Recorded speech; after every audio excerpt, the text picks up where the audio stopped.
I think according to the clock on the wall, we are a couple of minutes earlier, but at any rate, we'll get started. Good morning to all of you.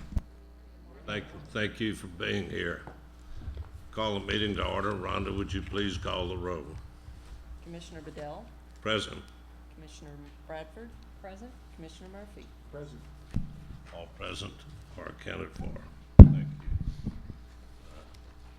Madam Director, you have the floor, please.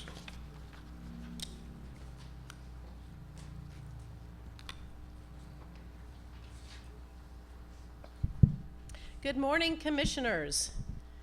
Happy Morning. Friday. I never get tired of greeting you with stories of great work that our staff are doing for the citizens of Missouri. And of course, I never have a shortage of stories to tell, so here's just a few highlights I wanted to share. As you know, the Missouri National Archery in the Schools program state championship tournament was held in March in Branson, and more than 3,000 student archers showed up to compete in the sport that continues to grow in popularity. We congratulate each of the 961 Missouri student archers from 52 schools who went on to compete in the National Archery in the Schools Eastern National Tournament and International Bow Hunting Organization 3D Challenge tournament held earlier this summer in Louisville, Kentucky. The Missouri Department of Conservation congratulates Billings R4 School District and Rachel Ross from New Madrid County R1 for receiving the National Archery in the Schools Program on Target for Life Awards. In fact, I wanted to mention 8th grader Rachel Ross from New Madrid County R1 received the Courage Award. This award is given to a MONASP student that has overcome a major life event or disability, yet continues to inspire others through their participation in the National Archery in the Schools program. Moving on to spring turkey season, the weather, as we know, was not ideal, and total harvest numbers overall were down this year. Young turkey hunters harvested about 1,730 birds during the 2018 spring youth season, April 7th and 8th, bringing the overall 2018 spring turkey harvest to just over 35,000 birds. So this year's harvest total is down about 17% from last year's overall spring turkey harvest number of just over 43,000. Moving on to Cape County Park North Lake fishing opportunities. Next week on June 1st, we will welcome the public to a grand opening to fish at Cape County Park North Lake. This is being made possible by a Community Assistance Program or CAP agreement between the department and Cape Girardeau County.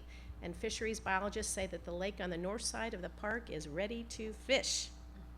Speaking of fishing, conservation makes Missouri a great place to fish, and free fishing days like those coming up on June 9th and 10th encourage people to sample the state's abundant fishing opportunities. Missouri has more than 1 million acres of surface water, and it provides great fishing opportunities. In fact, more than 200 different fish species are found in Missouri, though my husband only knows of one, with more than 20 of them being game fish for the state's more than 1.1 million anglers. The department is also excited to partner with Missourians for Monarchs, and thank you for planting the red buckeyes this morning on behalf of our pollinators. This event, held with other partner organizations, celebrates the National Pollinator Week at Runge Nature Center on Saturday, June 9th. This is an educational, family-friendly event that will take place from 9 a.m. to 3 p.m., and we are expecting a very large crowd. Also wanted to mention that we recently agreed to work with the City of Arnold and the National Wild Turkey Federation and JCs to help with the construction of an unstaffed archery range in Arnold, Missouri. The archery range will have targets at 10, 20, 30, 40, and 50 yards. The range is ADA accessible with concrete paths to all targets and includes an asphalt parking lot and restrooms. MDC provided about $130,000 in cost share for the construction of the range. On June 14th, there'll be a special ribbon shooting event to officially open the range. We are also very excited to be able to offer outdoor recreational areas such as the Alfred Newton Gossett Conservation Area in Dallas County that is now open for public use. This is a 671-acre area near Windyville, Missouri, and was acquired last year, and I want to thank all the staff that were involved in getting it ready for our visitors. In its initial year under MDC ownership, staff have surveyed the area, marked boundaries, constructed a parking area, and conducted other startup tasks that are part of the process of transforming a newly obtained piece of property into MDC public use area. Also wanted to mention work on a strategic plan. Very, very busy in operationalizing the strategic plan. In fact, with the help of the Timmons Group, our outcome teams met earlier this week to begin digging into the measures that they've developed. I know this is perhaps not the fun public-facing work many of our staff are so passionate about, but I am confident that the effort we are spending to ensure we have outcomes that are measurable and achievable will go a long way in keeping us accountable to you and the public that we serve. Finally, just a few final staff shout-outs. Thank you to Aaron and Larissa for the long hours at the Capitol this session. For Andrew and budget staff for all of the work they put into the FY19 executive budget and expenditure plan that comes before you today. And for all the staff who have assisted us in legislative and budget affairs this session. Also a shout out to Jason Sumners, who was appointed as our new resource division chief starting June 1st. Also, since the last commission meeting, we've said goodbye and seen the retirement of Larry Yamnitz as our protection division chief, and want to thank him for his nearly 38-year career at the Department of Conservation. And a thank you to Randy Doman and Dean Hare for serving as acting chiefs for protection. Finally, a thank you to Tom Draper for his 29 years of service for MDC and over 40 years in resource management. Now, we'll be celebrating his career later this afternoon, but I wanted to take this personal opportunity to thank Tom for his commitment and passion to the agency, its people, and its mission. So very proud to have served with you for this last year and a half. So, Mr. Chairman and members of the commission, there is no shortage of work to do, and our staff continue to amaze me, and I know amaze you with all that they're able to accomplish. Thank you, Mr. Chairman. Thank you very much, Sarah. The first order of business that we're going to take up this morning is a memorandum of understanding. Jennifer, would you want to introduce the subject matter, and then I would call on Mary Lynn to make a couple of remarks before we call Ken Babcock. Sure. So as the commission knows, we've been working very closely with the Heritage Foundation the last few months to revise the memorandum of understanding that we have between the commission and the Heritage Foundation. The intention in that was just to reinvigorate, I think, the relationship that we have, reestablish the commitment that both the department and the Heritage Foundation have to working together to continue to promote the mission of the Conservation Commission. Kevin and I have had an opportunity to talk quite a lot about how we'll move collaborative projects forward in the future, and so I know staff can look forward probably to hearing from us very soon about what that new process will like, because part of the revisions now do lay out a very nice and concise timeline to help us accept project proposals and make joint decisions about how we would move those forward. So with that, I think I'd personally like to thank Kevin and Ken for the help that they've provided to kind of get us on a new path for moving forward together. We'll be sharing information about how folks can make proposals very soon.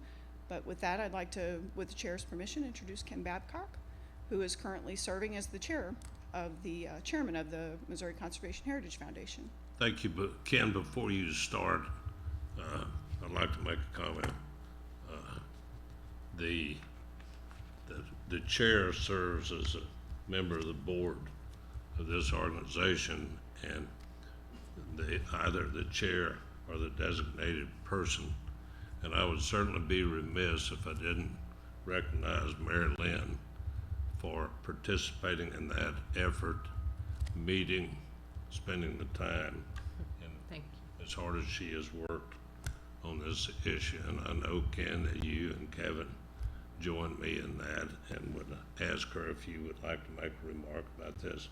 Brief, very brief remarks, but it's been an honor to fill that position. Commissioner Murphy also joined us in a very lengthy and detailed conversation that we've all worked together on this. So it's been a multi-member partnership and a quality document that's been produced because of it. It's all folks that love Missouri and conservation and wanting to make a difference. And the business model has been perfected, and for both sides of the the organizations to be able to work together. So it was a lot of partnerships, a lot of communication. Director pointed out all those great partnerships we've already been doing. So this just really formalizes our relationship much better and updates the business model. So, thank you. Well, I certainly appreciate what you and Commissioner Murphy have done, because I know Dave has an extensive background in working with the organization, and the two of you have done a yeoman's job in bringing this to the commission. Ken, would you please make some remarks? Thank you. Thank you, Mary Lynn.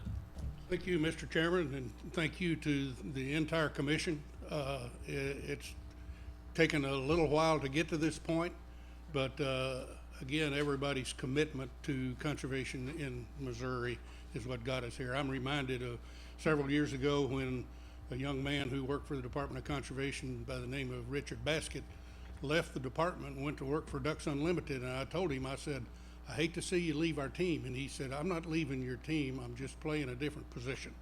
And that's kind of the way I view my role right now. I've been on the Missouri Conservation team for probably more years than I care to admit, and maybe more years than some people wish I was, but I've played lots of different positions, but this has been one that has just been a real pleasure. And Mary Lynn and Dave represented the commission very well in these discussions, and certainly Sarah's leadership, and I would be remiss not to point out the important role that Aaron Jeffries and Jennifer have played in terms of the liaison between the department, the commission, and the staff. The thing that I think is most important is that this new MOU, it had been 12 years, I think, since that was revised, and a lot of things have happened and a lot of things have changed since that time. And I think this provides a framework that will improve the partnership even more than it has been in the past. Sometimes it's just little things. And one of the things we found out in this discussion is we operated on different fiscal years. And when we're sitting here trying to operate as a foundation on one set of numbers for one period of time, and the department is operating with a different thing, it makes it a little difficult sometimes to mesh things.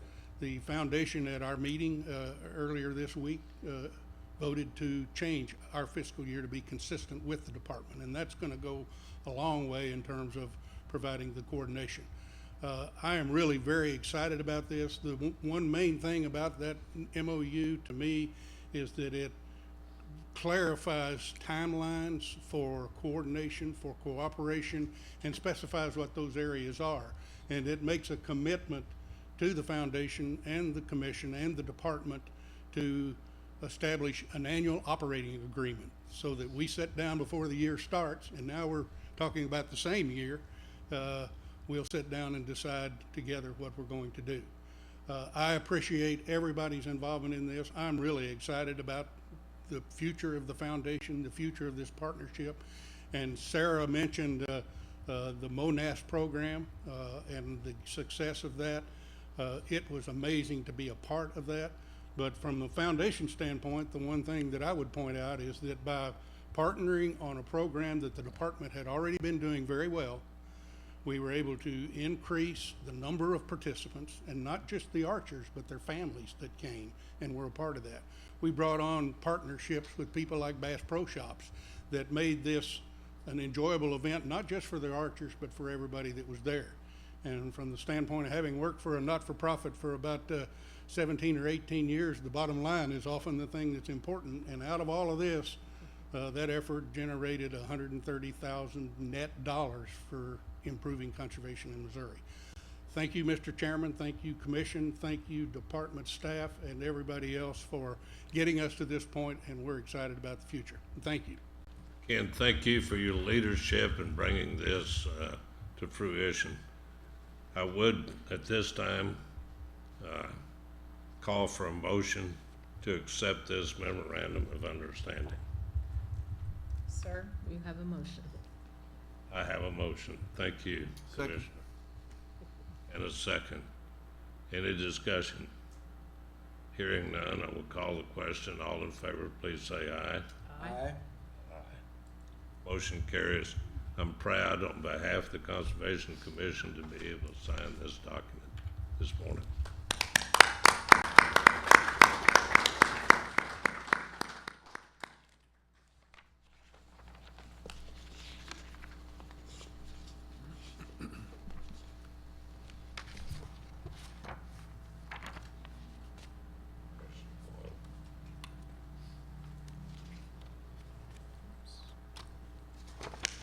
Just so everyone knows, Ken already signed this.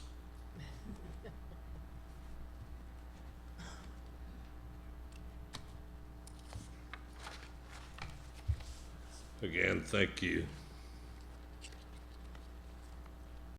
The next item on the agenda is the consent calendar. Do I hear a motion to approve? Mr. Chairman, I move for approval of all in aggregate. Is there a second? Second? Motion made and seconded. All in favor say aye. Aye. Opposed likewise. Motion carries. Tom Draper, welcome, sir. Good morning. Good morning, Mr. Chairman, Commissioners, and Director Pauly. The next series of comments includes the deliberations of the last Regulations Committee meeting. So with that, the committee met on April 12, 2018 to consider recommendations related to the 2018-2019 fall deer hunting season. Recall that you had selected the dates or designated the dates, but these are the final details of that season. Mr. Chairman, before I begin my formal report, recall that earlier this year, the Commission voted to approve a series of recommendations for regulations changes identified during the annual review of the Wildlife Code. Those changes will allow the department to place feed to attract feral hogs within chronic waste and disease management zones. It clarifies the expiration date of confined wildlife permits, updates technology used to describe certain birds of prey, established closed hours on an area managed under a CAP agreement, and allow terminally ill Missouri residents under the age of 18 to take one deer or turkey with a firearm or approved method on privately owned land during any portion of the fall deer season upon receipt of a method exemption from the department. As you know, following the Commission's initial vote, which occurred in February, all proposed changes were filed with the Secretary of State's office for publication in the Missouri Register, which initiated a 30-day public comment period. During that 30-day period, from March 16 through April 14th, the department received no public input on any of the 6 proposed amendments open for comment. As previously instructed, for those amendments that do not receive comments, no further action by the Commission is required, and staff filed final orders of rulemaking with the Secretary of State on May 7th of 2018. The anticipated effective date of those changes is July 30th of this year. And with that, I have no further comments on those, and with your permission, Mr. Chair, I'd like to move on to my formal report. Please continue.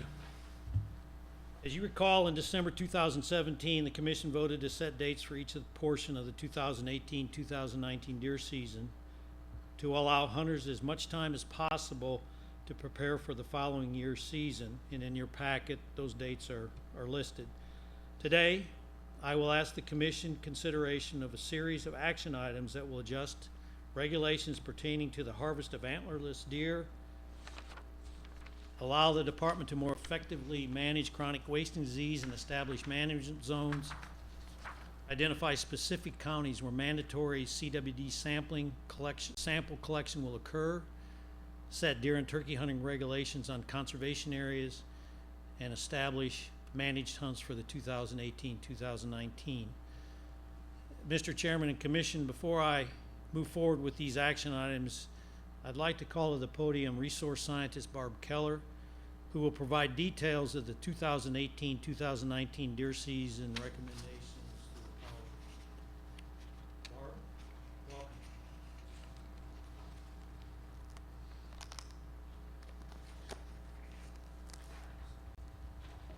Thank you, Tom.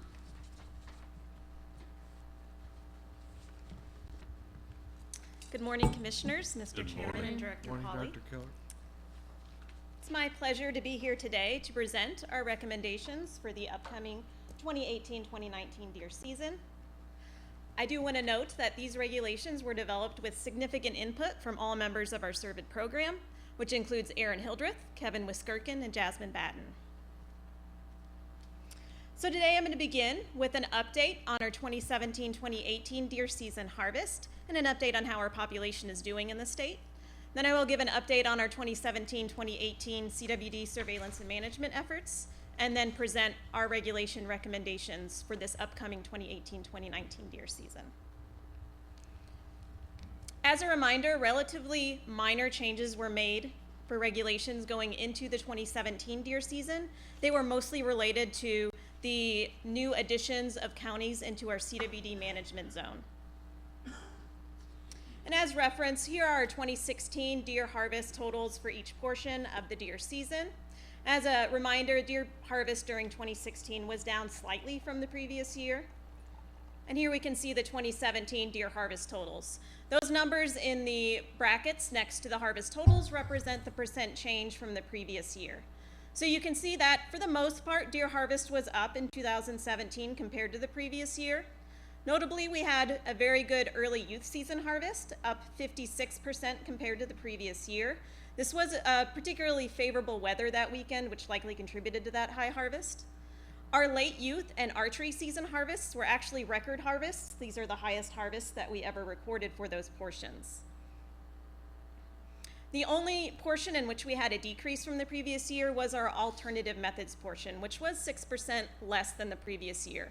This may be related to some pretty difficult weather during alternative methods portion. It was very cold during that portion. And given the high success rate that we had during the November portion, hunters may have been a little less motivated to be out in the woods during that time. Overall, our total firearms and our total deer harvest was up 7% compared to the previous year. It was also up 7% compared to our 10-year mean. So again, this was a good harvest this past year. It was the 9th ranked total harvest compared to all of the harvest seasons that we've had in Missouri. So this is likely related to population recovery throughout much of our state from our 2012 severe hemorrhagic disease outbreak, which did cause deer population declines throughout much of the state. So we do believe our populations are well on the way to the recovery throughout most of our state. This figure shows our harvest success for firearms harvest, which is those orange bars, and then archery harvest in the green bars. This past year, our firearms success rate was right at 40%, pretty similar to where it's been in the past, but a slight increase from last year. Our archery season harvest was down slightly at about 16.9%. However, I do not think that this really accurately reflects what archery success rates were. I'll explain that a little bit later, but we do have reason to believe that there were a lot of people who obtained archery permits, particularly landowners, that actually had no intention of archery hunting, and I'll explain that a little bit later.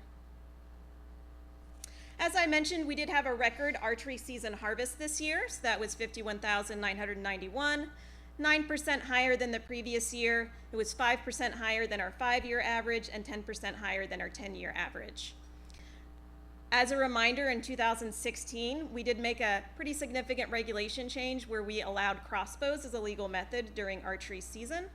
And we do record or monitor the effect of crossbows on our archery season harvest during the telecheck process, where we do ask archery hunters, successful archery hunters, if they used a crossbow when they're checking their deer. In the first year, in 2016, we saw that 30% of our archery season harvest could be attributed to crossbows, and we did see an increase in that this year to 38%, and that also accounted for 7% of our total deer harvest. This is pretty similar to what other states see. They generally do see an increase in the crossbow component of their archery harvest as the years go on and crossbows are allowed. So we can expect that that will continue to increase next year. I do want to note that although we did have a record archery season harvest and we had an increase in the crossbow component of that harvest, the proportion of our total or overall deer harvest that is composed of archery or deer that are harvested during archery season has not really changed. It still represents about 18% of our total or overall harvest, and that's what it represented prior to the crossbow allowance. This figure shows the sex and age composition of our harvest over time since 1997. The green bar or the green line represents our doe harvest, the blue line represents antlered buck harvest, and the red line represents button buck harvest.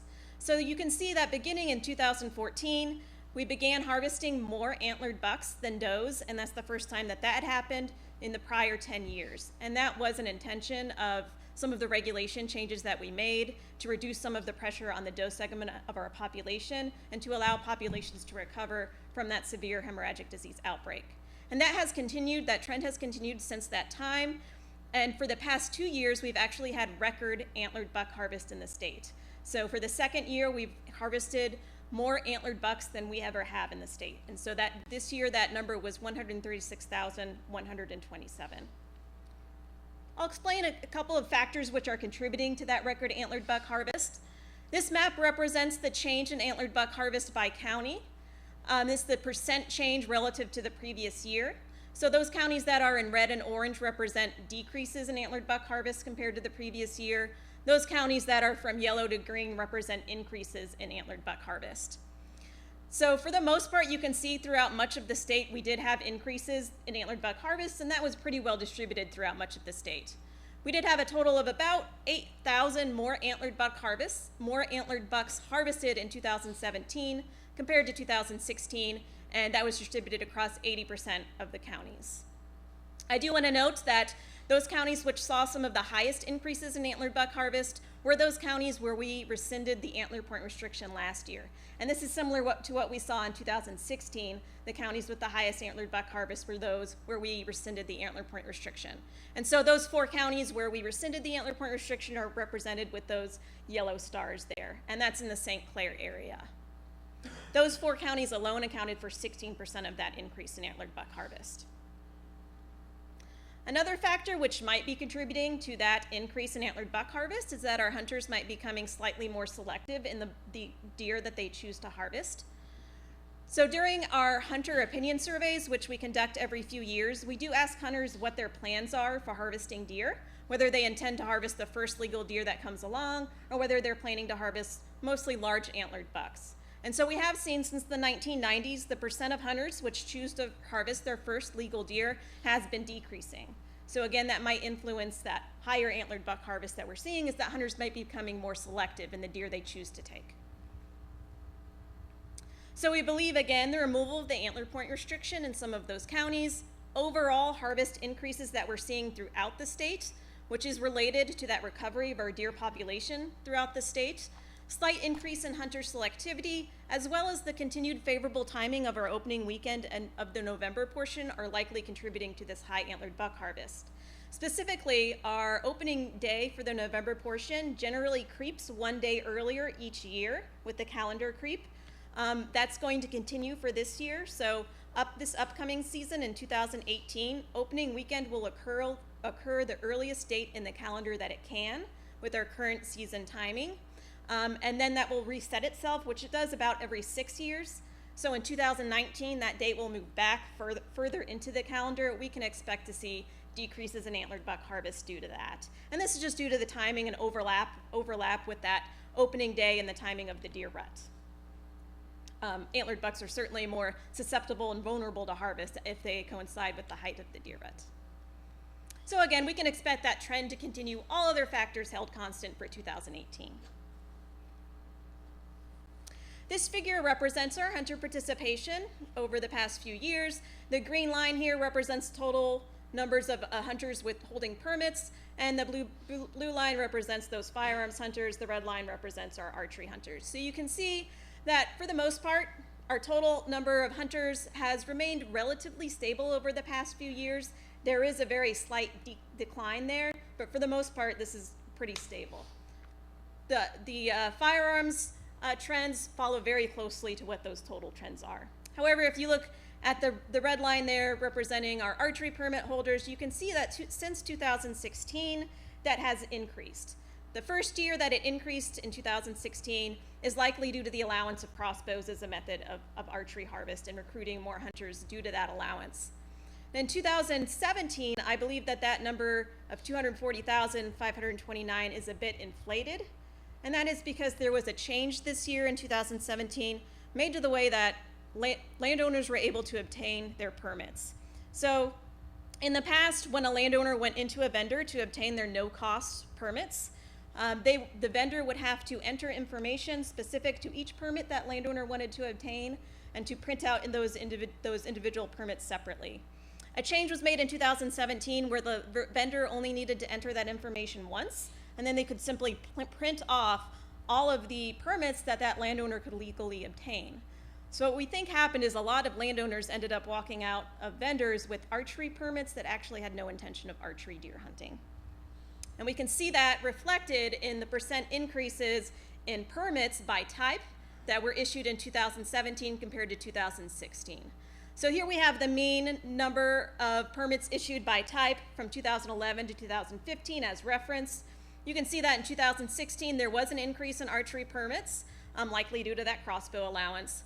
In 2017, we saw even higher increases specifically in those landowner archery permits. So you can see a 53% increase in the landowner archery permits and a 67% increase in landowner archery antlerless permits. So again, we believe that this might not really be that representative of actual archery hunters. And we hope to correct these numbers. As you probably know, we do conduct our archery deer hunting surveys each year. And so a random selection of people that obtained archery deer permits will be sent surveys, and hopefully we can, based on the number of people who actually said they participated in archery deer season and the number of deer that they harvested, we can correct those participation and success numbers using that data. So as a summary, our harvest this year reflects likely deer population recovery across most of the state, favorable timing and weather of our November portion, and some of those regulation changes that we put into effect. Our hunter participation seems to be stable to slightly decreasing. This is similar to what many other states are seeing. Actually, some other states are seeing some more starker declines in hunter participation due to an aging population. And it really speaks to the importance of our hunter retention and recruitment efforts to keep those or continue to keep those hunters engaged in the sport. So with that, I'll move on to my next section, which is an update on chronic wasting disease surveillance in the state. So our 2017-2018 CWD sampling season will conclude on July 1st, but for the most part, the bulk of samples for this year have been collected and tested. And so we have collected to date just under 25,000 total CWD samples this year. That's distributed mostly within our management zone surveillance. So 21,779 samples were collected in our CWD management zone. And then our statewide surveillance, where we work with cooperating taxidermists to collect samples for us, was 2,708 samples collected as part of that effort. I do want to point out that targeted culling is part of our management zone surveillance, but it's very important to pull those samples out and discuss those separately. So we collected almost 1,500 samples as a part of our targeted culling efforts. To date, we have detected a total of 33 CWD positive deer in the state this year. 16 of those were hunter harvested, 15 being as part of our management zone surveillance, and then one coming from that statewide surveillance that we conduct with cooperating taxidermists. We had our first roadkill positive deer this year, and that was in the St. Clair area.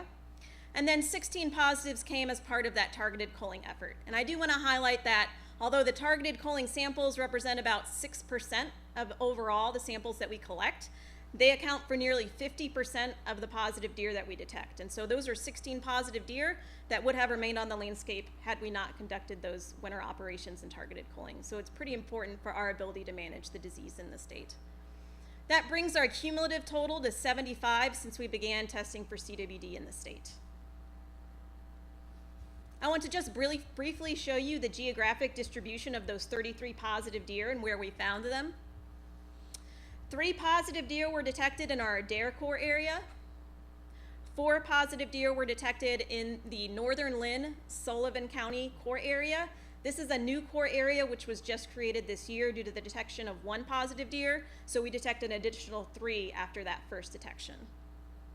6 positive deer in our Macon Lynn Corps area. 8 positive deer in our St. Clair Cedar Polk Corps area. 4 positive deer in our southwest Franklin core area, 1 positive deer in the southern Jefferson St. Genevieve core area, 6 positive deer in the St. Genevieve core area. This was another new core area that was created this year. And then 1 positive deer in Perry County, and this was that statewide surveillance deer that we detected with the help of a taxidermist. Now there are some more uplifting results that we want to highlight. So there are some areas where we failed to detect positive deer this year. That includes the southern Lynn core area. This is an area we've only detected 1 positive deer to date. So we tested 64 deer there this year and failed to detect any additional positive deer. Our Cole Montauk surveillance zone, we tested 226 deer here and failed to detect any positives. Our northern Franklin County core area, we tested 111 deer here and failed to detect any positives. And then along our southern border counties with Arkansas, we've tested almost 2,500 deer there. As you are well aware, Arkansas has the disease just across our border at a relatively high prevalence rate, and it's positive that we have not detected any positive deer along our border with Arkansas. Do want to point out some important notes about CWD in our neighboring states. Iowa detected a positive deer in the southern portion of their state this year. That was in Wayne County, so that borders the northern border with Missouri. That was a hunter-harvested deer in close proximity to our northern Missouri border, and this does affect some of the recommendations I'll be putting forward for some of our northern Missouri counties this year. Arkansas, as you are well aware, have CWD at a relatively high prevalence rate. This year they tested about 5,400 deer. They detected 138 new positives this year alone, 131 of those white-tailed deer and 7 elk. Do want to note that they did detect a positive deer in Benton County, which shares our border with McDonald County in the extreme southwest portion of our state. And again, that will affect some of the recommendations that I'll be bringing forward for that area. So to summarize CWD surveillance and management in the state, it's important to note that CWD is still a very rare disease in our state. Although the geographic spread of the disease can seem disappointing, it's important to note that where we have found it, it seems to be a relatively new infection, so it's been at a low prevalence where we've detected it in the state. Another positive aspect is that we continue to maintain a low prevalence in those areas where we've had the disease the longest. So in the Macon, Lynn, and Adair core area, through the management that we're able to keep it at a relatively low prevalence. And with that, I'll move into what the recommendations are this year for regulation changes. Our first recommendation is to allow unlimited archery antlerless permits in Butler, Iron, and Reynolds counties. This is in the southeast portion of our state. This map here represents what the current distribution of archery antlerless permits are. As a reminder, the only option is unlimited for archery antlerless permits. We don't have any other allowances less than that at this point. And so you can see that for the most part, the entire state has unlimited archery antlerless permits available, with the exception of a few counties in the southeast portion of our state. The current regulations for these 3 counties are to allow 1 resident landowner firearms antlerless permit, 0 firearms antlerless permits to permittees, and it is closed due to the antlerless portion of our firearms season. Obviously, currently, we don't allow any archery antlerless permits there. This figure represents the harvest trends in these 3 counties. You can see that it has been increasing over time, and we believe this reflects a growing or slowly growing deer population in these 3 counties. So again, allowing unlimited archery antlerless permits in these 3 counties, we believe, is a conservative approach to begin to liberalize harvest here. We have in the past made the change to allow unlimited archery antlerless permits to other counties in the southeast, notably Madison and Wayne counties in 2011 and Stoddard County in 2014. So we looked at what happened with regards to harvest in these counties after we made that change to kind of assess how the change would affect the deer population in these 3 counties. And for the most part, we think that it will minimally impact the deer population. It may increase the percent of the doe population that will be harvested to between 7 and 17% of the doe population. And so that, we believe, will not cause population declines at this time. The second recommendation is to include Howell County in the antlerless portion of the firearms season. So here you see Howell County at the southern border with Arkansas. The current regulations here are to allow 2 resident landowner firearms antlerless permits, 2 firearms antlerless permits to permittees, unlimited archery antlerless permits, and then obviously it's currently closed to the antlerless portion of our firearms season.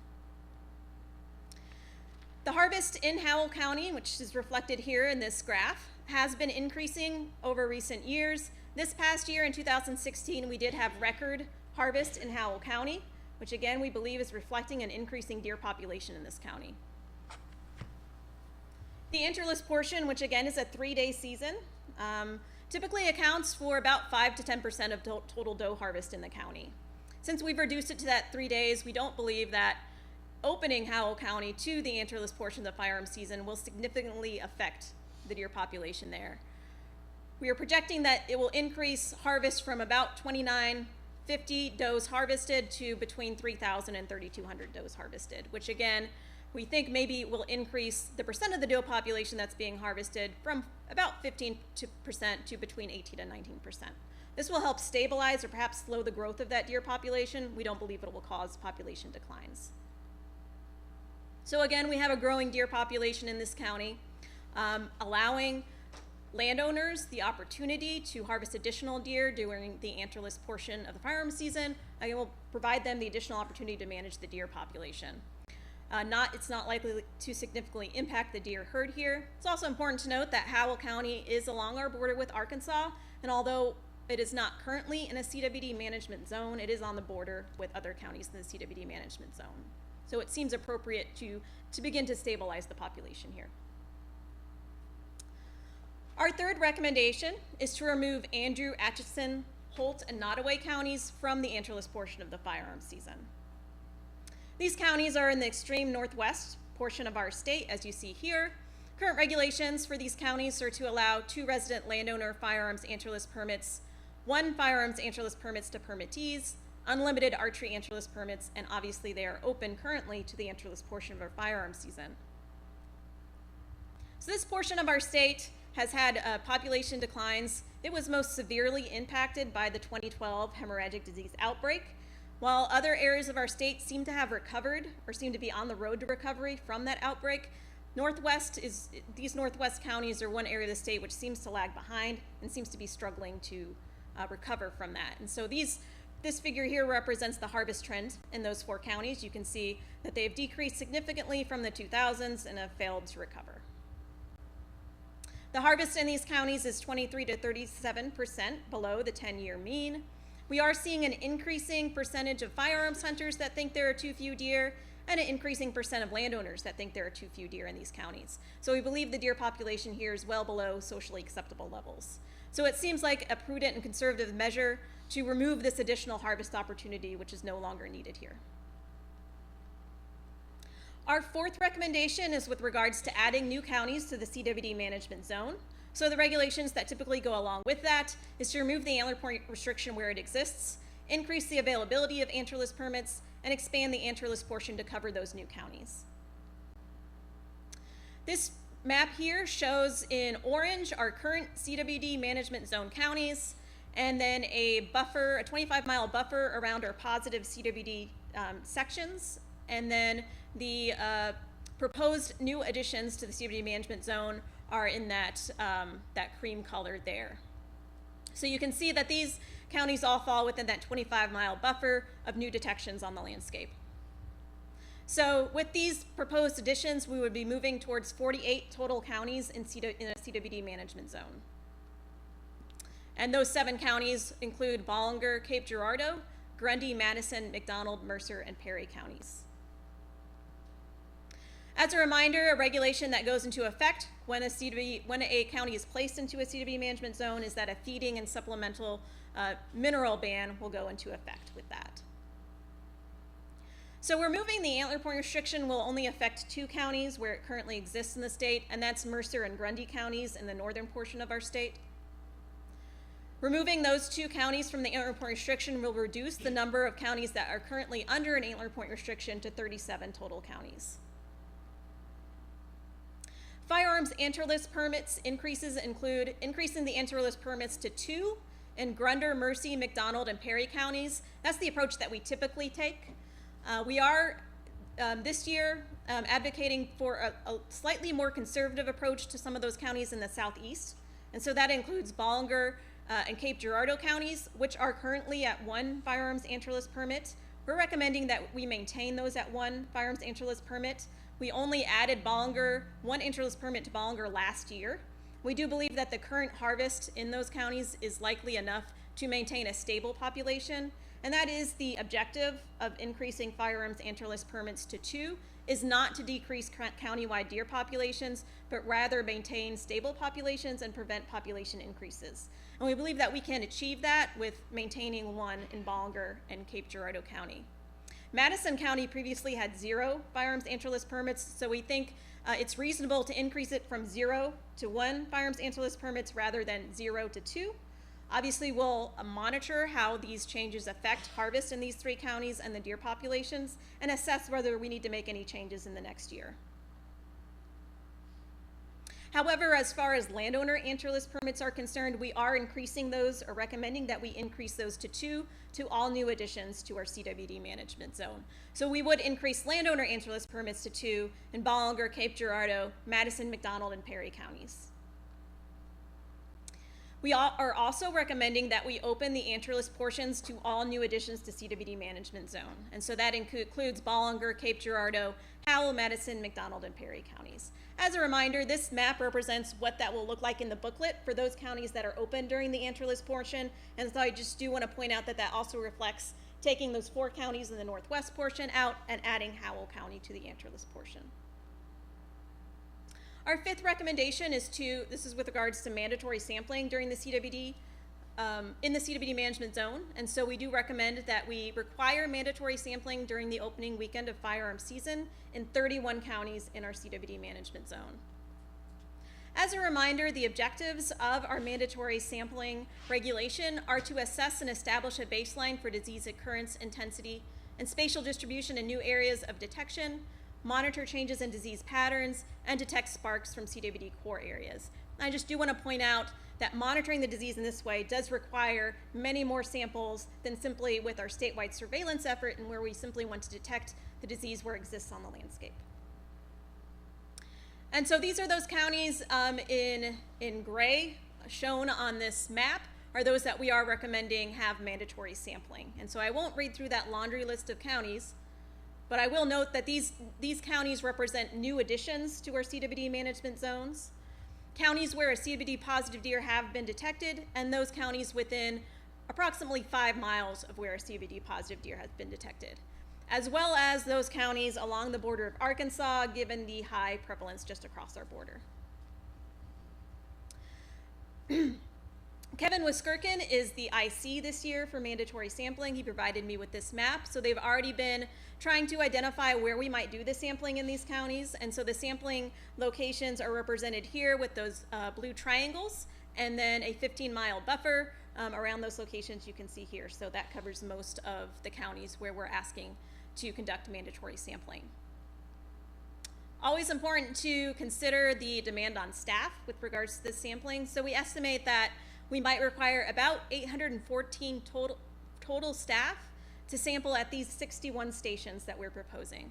So as a reminder, in 2017, we used 830 staff to sample in 25 counties. In 2016, we used over 1,000 staff to sample in 29 counties. So we are improving our efficiency at these sampling stations, and that's through the help of Kevin Wiskirkin and Danny Hartwig, have put a lot of thought into how we can become more efficient. And so we do think that we can reduce the number of staff needed per station by about 10% and still achieve good hunter success rate or good customer service with our hunters. And our 6th recommendation is with regards to our CWD management seals that we issue. We recommend continuing to offer those to landowners in our CWD core areas. And so those number of core areas has increased this year. And so it includes the Adair, Macon Lynn, North Franklin, and Jefferson, Lynn Sullivan, St. Clair, Southwest Franklin, and St. Genevieve core areas. So we have increased the number of those core areas where we plan to issue these seals. As a reminder, last year we issued seal packets to 180 total landowners, and that was just in 3 core areas that we had at that time. 143 deer were harvested on those seals, and we did detect 1 positive deer as a result of those seals. Our final recommendations are the approval of conservation regulation amendments for the upcoming year and the approval of our managed deer hunt regulations for the upcoming year. And this slide simply summarizes all those recommendations I presented, and I'm happy to answer any questions you might have. Man, you've done some preparing for that presentation. Fantastic. Questions, Commissioner Murphy? I think you answered it later in your presentation, but it occurred to me as I listened to your comment that the percent of archery harvested deer had not changed with the allowance of crossbows. Correct. But the number of archers participating, which is something we were really trying to get at with the regulation, that appears to have worked. It appears to Correct. have increased. What approximately is the percentage of that increase? The percent of archery hunters, well, I will say that we've had an increase in new recruits by about 30% in 2016 over the past few years. That's what I thought. Thank you. And we are seeing higher increases in hunters buying permits in our older age classes and our younger age classes. And we also see that with the successful crossbow hunters. We tend to have more successful crossbow hunters in the younger and older age classes. Just so that I reinforce my understanding of this, we've increased the participation. Correct. And we have not increased the risk to the resource. Correct. I believe so. Very Mr. thorough. Bradford? I appreciate it, Barbara. Clearly, you guys have stayed on top of the CWD management and appreciate that close eye on that. It's such a concern for our state, so managing between the ditches here, but appreciate all the effort because you clearly have collected the data and tried to do what we can do to manage it. So good job on that. Thank you. Barbara, I wish that most of the people that hunt in our state could have heard the presentation that you just presented, because so many people think that when the commission sets dates and we do things, that we just do it from the hip, just do a hip shot. They have no idea of the kind of research that is conducted and thought process.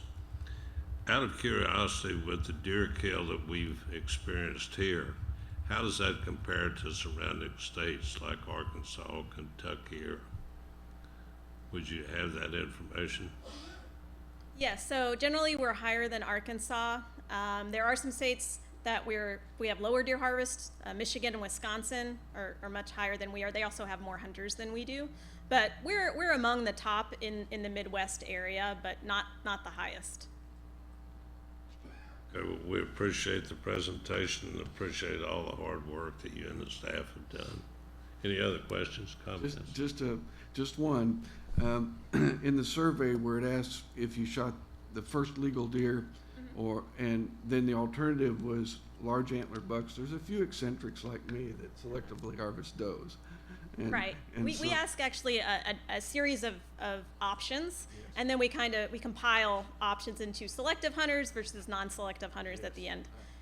And I'm aware of that. I appreciate that. I want to make sure that others knew that you did that. Thank you. It will be interesting to note, commissioners, as we advance the Archery in the Schools program to the extent that we have and we are, to see the changes in the permits and be interested in following that. But anyway, thank you, Barbara. Thank you. Have a good holiday weekend. Thank you. Tom? Thank you, Dr. Keller. If I may, Commission, now's the time to work through our rule promulgation process. I'll be very deliberate in my presentation. Here are the action items, and of which there are several. So with that, I will proceed. Mr. Chairman and Commissioners, as outlined in 3 CSR 10-4.200 Chronic Wasting Disease Management Zone, All counties within a 25-mile radius of the location where a confirmed CWD positive animal was taken will be included in the CWD management zone. As a result of new CWD positives found during the 2017-2018 season, 7 new counties have been added to the management zone. Those counties include Bollinger, Cape Girardeau, Grundy, Madison, McDonald, Mercer, and Perry. This brings the total number of counties in CWD management zone to 48 for the 2018-2019 surveillance season. This expansion supports the need for regulation adjustments in the new management zone counties in accordance with disease prevention and management strategies outlined in the chronic wasting disease management zone or management plan. So consequently, attached for commission consideration are 3 orders of rulemaking that modify current regulations to allow additional opportunity to take antlerless deer in southern part of the state where deer population is growing and minimize the prevalence and limit the spread of chronic wasting disease throughout the rest of the state. If approved, these regulation changes will be effective July 1 of 2018. The action items are as follows. For 3 CSR 10-7.434, landowner privileges will increase the number of firearms and antlerless permits issued to landowners with 75 acres or more from 1 to 2 in Bollinger, Cape Girardeau, Madison, McDonald, and Perry counties. For 3 CSR 10-7.435, deer, special harvest provisions will remove the antler point restriction in Grundy and Mercer counties. And for 3 CSR 10-7.437, deer, antlerless deer hunting permit availability will increase the availability of archery antlerless deer permits from 0 to unlimited in Butler, Iron, and Reynolds County. It also increases the availability of firearms antlerless deer permits from 0 to 1 in Madison County and from 1 to 2 in Grundy, McDonald, Mercer, and Perry counties. Mr. Chair, I request commission approval of these action items as described. Fellow commissioners, do I have a motion to that effect? So moved. Is there a second? Second. Made and seconded. All in favor say aye. Aye. Opposed likewise, motion carries. You may continue, sir. Thank you, Mr. Chair. Next, Commissioners, I request consideration of recommendations to modify the list of counties open for hunting during the antlerless portion of the Fall Farms deer season as shown in the map immediately following the 3 orders of rulemaking in your packet. Howell County sits on the border of Arkansas as adjacent to counties in the CWD management zone. This county, as Barb described, has a growing deer population that will support additional harvest, and staff recommend that it be open during the antlerless portion of the season. In contrast, deer populations and harvest trends in northwest Missouri are well below socially acceptable levels, and as a result, staff recommend that Andrew, Atchison, Holt, and Nottoway counties be closed to hunting during this portion of the season. In accordance with the CWD management plan, Bollinger, Cape Girardeau, Madison, McDonald, and Perry counties are now included in the management zone. As such, they will be open for hunting during this portion of the season. Mr. Chairman and Commission, I request Commission approval of these action items as illustrated in the map in your packet. Fellow commissioners, I would ask for a motion to that effect. You have a motion. So made. Second. Made and seconded. All in favor say aye. Opposed likewise. Motion carries. Thank you. Mr. Chairman, the next action item in your packet is a recommendation to require hunters to submit their harvested animals for mandatory sampling in 31 of the 48 chronic wasting disease management zone counties during the opening weekend of the 2018-2019 Fall Farms deer season, which is set for November 10 and 11. These 31 counties represent counties with new additions to the management zone, those that fall within the 5-mile radius of previous CWD positive deer or in close proximity to the CWD core areas. Based on those criteria, staff recommend that mandatory sampling activities occur in Adair, Berry, Bollinger, Cape Girardeau, Cedar, Cole, Crawford, Franklin, Grundy, Hickory, Jefferson, Knox, Lynn, Macon, Madison, McDonald, Mercer, Montauk, Ozark, Perry, Polk, Putnam, St. Charles, St. Clair, St. Francis, St. Genevieve, Stone, Sullivan, Taney, Warren, and Washington counties during the 2018 season. Mr. Chairman, I request commission approval of this action item as described and depicted on the next map in your packet. May I have a motion? So moved. Second. Motion made and seconded. All in favor say aye. Motion carries. Thank you. Next, I request consideration and approval of a recommendation to establish deer and turkey hunting regulation and conservation areas for the 2018-2019 season. A list of proposed changes to current conservation area regulation is included in your packet immediately following the map referenced in the previous action item on the page titled Conservation Area Regulations and Managed Hunts for Changes for 2018-2019. Mr. Chairman, if I may, I request commission approval of this action item as described. Motion made by Commissioner Bradford, second by Commissioner Murphy. All in favor say aye. Aye. Opposed likewise. You may continue, Tommy. Okay, Mr. Chairman and Commission, the final action item related to the 2018-2019 deer season pertains to managed hunts and include recommendations for hunts held on properties owned by the Missouri Department of Natural Resources, the U.S. Fish and Wildlife Agency, Army Corps of Engineers, and the National Park Service. A list of new and discontinued hunts and a summary of changes to existing managed hunts is also provided in your packet. Mr. Chairman, if I may, I request commission approval of this action item as described. May I have a motion? Have a motion. Have a motion and a second. Thank you. All in favor say aye. Opposed likewise. Motion carries. You may continue, sir. Mr. Chair and Commission, I would also like to note that all other conservation area regulations and managed hunt will remain the same as the 2018.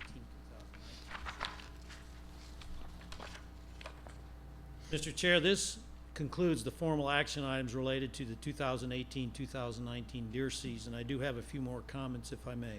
Yes, please.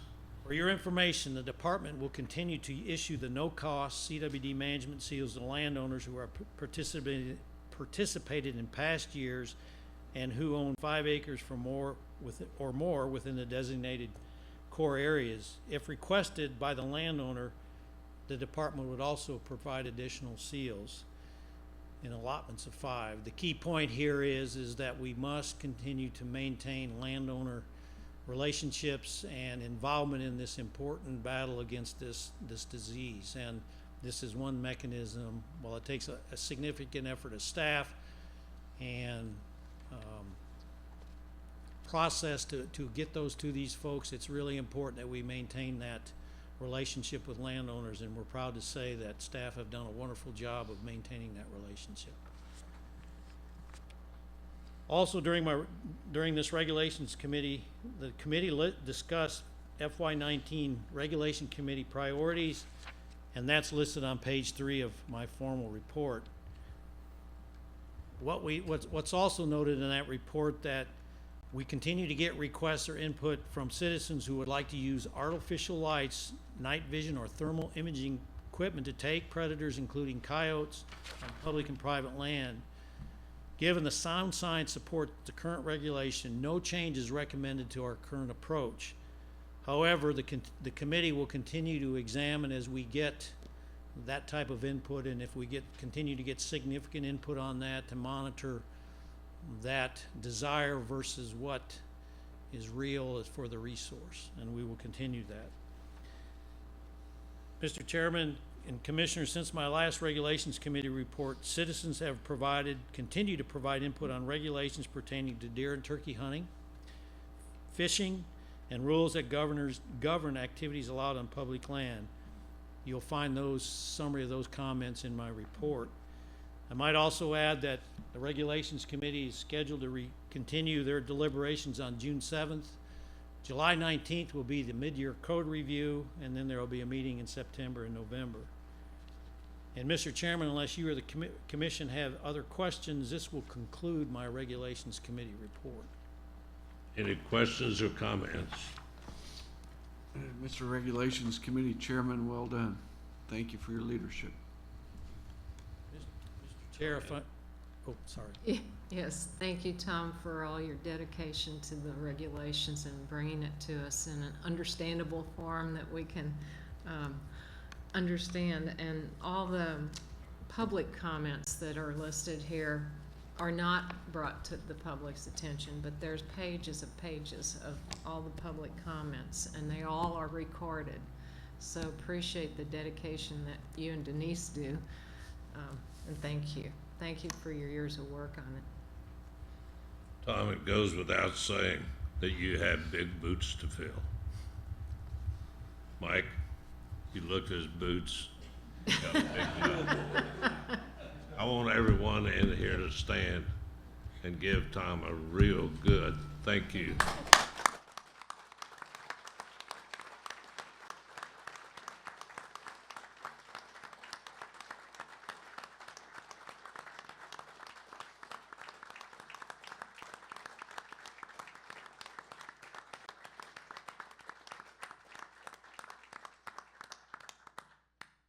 With that, we'll take about a 15-minute break. Thank you.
The chair will recognize Tom Draper.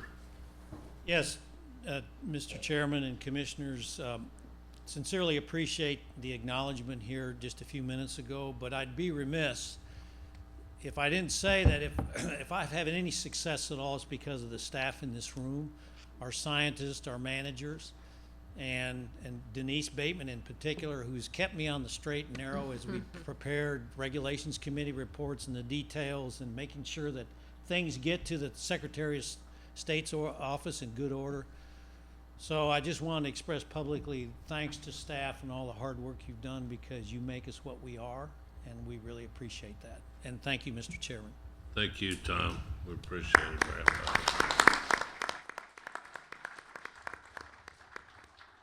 Fellow Commissioners, the next agenda item is under Administrative Services, and it is action item. Cindy, you're up. Good morning, Mr. Chair, members of the Commission, Director Polly, and Ms. Maples.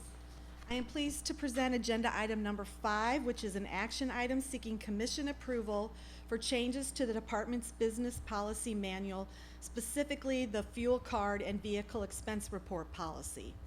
On September 25th through 27th, a team of cross-divisional employees met for the vehicle log process event, which took place with the goal of eliminating the paper vehicle expense report log that accompanied each department vehicle, tractor, heavy equipment, boat, and other off-road vehicle.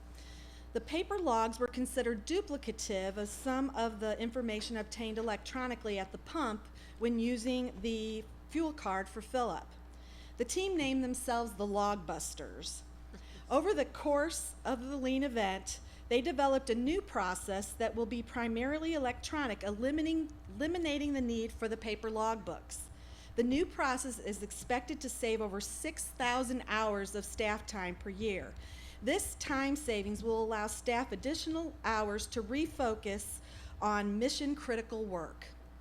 An integral part of this new process involves using the Missouri fuel card for other maintenance and repair expenses, so they're electronically captured, which provides a more efficient means of data collection for each vehicle or piece of equipment, better and more timely fuel repair data that can be uploaded into our fleet system, the ability to use the fuel card data that we obtain electronically to obtain the Missouri road tax refund, and it will also allow us to increase the number of transactions that are audited utilizing exception reporting for things like multiple transactions per day, fill up after normal working hours, which we know we've changed the normal working hours to be something much different than what a normal work week would be, and then non-fuel transactions.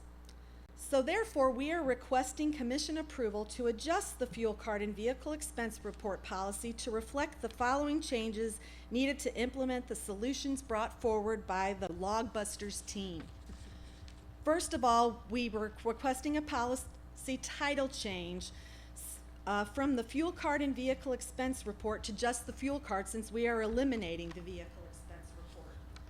Secondly, we are requesting a change in the actual policy wording. Currently, it says the card is used solely intended for purchase of fuel and oil, and we would like to add that it is intended for purchasing fuel, fluids, and service or repairs for state-owned vehicles and equipment. Mr. Chair, this concludes my remarks for this action item, and I'd be happy to entertain any questions. Questions of Commissioner Bradford? I would just applaud you for the effort that you have put into addressing better business management purposes for the organization. Thank you. As I mentioned, and more efficient. As I mentioned, it was a cross-divisional team that all met to do this, and I think they all learned a lot about the process and about just making it better. Well, the saving of hours and time equates to $101,000. That's considerable. That could go to much more important things. So, thank you. May I have a motion? Thank you for the motion, Commissioner Bradford. Second. I'd be honored. Motion made and seconded. In favor, say aye. Aye. Aye. Motion carried. Thank you, Cindy. Next is another action item. Andrew.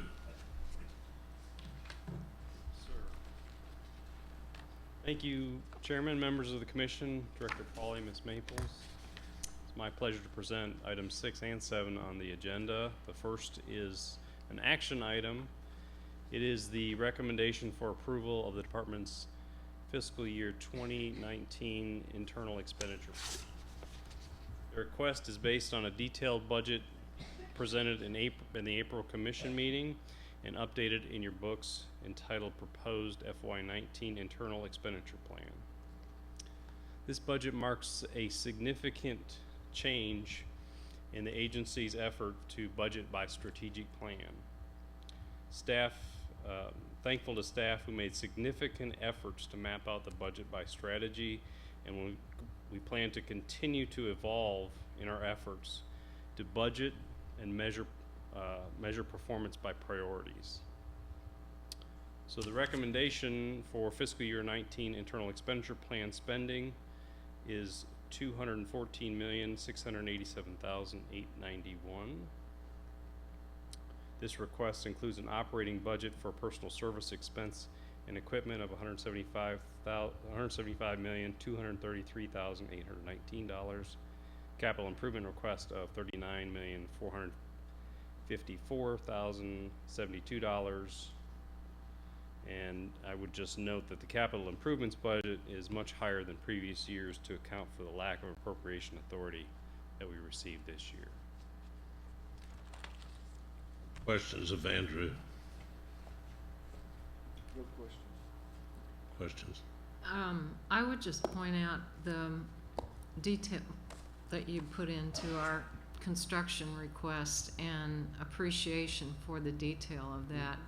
It shows the priorities by region, and the $39 million that's going toward our $200 million backlog of construction needs, and appreciate that the legislature gave us that approval to move these contracts forward, which provides jobs and boots on the ground for a significant amount of people all across the state, not in just one location. We cover the state, and that is a huge economic driver for the state. So it's a tribute to the staff and the work that they've done to give the level of detail to get that across the line, and appreciate it. Thank you. Wide effort. You're absolutely correct. Thank you. Andrew, I think it should be noticed, as we discussed yesterday, that the expenditure request is in excess of where it has been because of the spending authority that was not given this past year. And so this is kind of a catch-up situation. In a way, we appreciate the work that staff has put forth and that you certainly put forth and bring these numbers to us. So I would call for a motion at this time. Made and seconded. Any discussion? All in favor say aye. Aye. Opposed, likewise, motion carries. Thank you. You may continue with agenda item 7, sir. Next, please turn your attention to the fiscal year 2018 financial summary through April of this year. First, I'll spend some time on the revenue trends as seen on page 4 of your report. Total revenues through April of 2018 were 0.7% higher than the previous year and 0.3% below expectations. Conservation sales tax were 1.8% above the same time period for FY17 and 1% below expectations at this time. As of this morning, sales tax revenues were 2.45% above 2017, so it's constantly changing, constantly evolving. Permit revenues were 1.2% lower than this time last year and 1.8% below expectations. Permit sales in April slowed and generally attributed to the weather conditions in April. I would say that permits since then have rebounded, so in May, and as of May 23rd, permit sales year-to-date are actually 2.2% higher than the previous year. We've seen significant increases in, I would say, electronic, internet, and mobile device purchases, and some decreases in the traditional forms.